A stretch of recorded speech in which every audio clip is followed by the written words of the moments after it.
चंद्रयान 3 की महत्वपूर्ण सफलता के बाद भारत अब एक और कदम आगे बढ़ाने जा रहा है।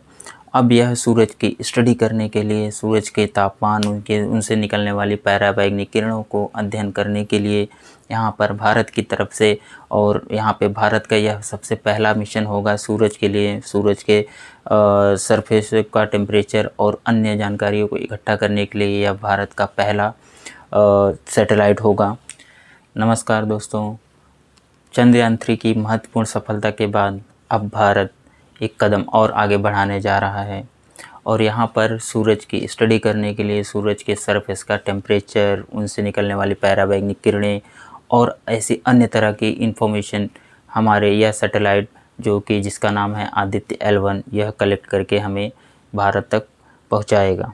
और भारत के अलावा अन्य देशों को भी भारत के जरिए इस अध्ययन से बहुत ही महत्वपूर्ण जानकारी मिलने वाली है। तो आदित्य L1 का यहाँ पर टोटल बजट 400 करोड़ रुपए का है।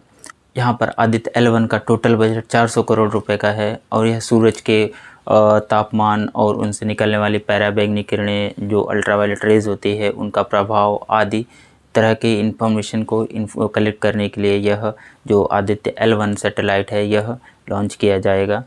और Aditya L1 Satish Dhawan space station से सुबह 11 PSLV C57 से लॉन्च होगा। तो आदित्य L1 सैटेलाइट सूरज से हमारी पृथ्वी की दूरी जो 100% दूरी है उसमें से 1% डिस्टेंस कवर करेगा, जो कि टोटल होता है 1.5 मिलियन किलोमीटर, जो कि यह पूरी दुनिया का सबसे पहला ऐसा सैटेलाइट होगा जो कि सूरज के इतने नज़दीक जा पाए। जबकि नासा के द्वारा 1.1 मिलियन किलोमीटर तक का ही डिस्टेंस वहाँ पे उनके जो ऑब्जर्वेटरी है वहाँ पर कलेक्ट किया जाता है। तो भारत यह इससे 2 कदम आगे है। तो Bharat total distance 1.5 million kilometre तय करने वाला है आदित्य L1 के जरिए। जो L1 पॉइंट है, L1 जो कि फ्रांसीसी जो गणितज्ञ थे, उन्होंने सूरज के जो सोलर रेडियस है उसको दर्शाया था L1, L2, L3 करके।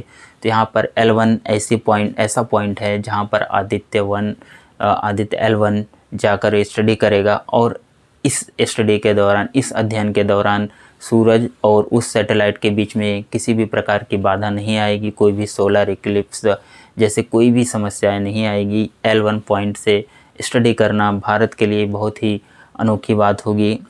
भारत के द्वारा अध्ययन किया गया जो भी इन्फॉर्मेशन है वह दुनिया के सामने भारत के जरिए पहुंचेगा। तो इंतज़ार है 2 सितंबर का।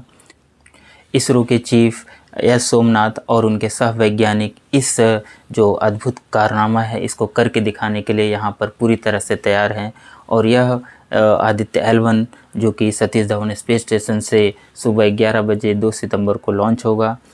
चंद्रयान 3 के बाद अब वापस से आप तैयार हो जाइए यहाँ पर आदित्य L1 के लॉन्चिंग के लिए 2 सितंबर को।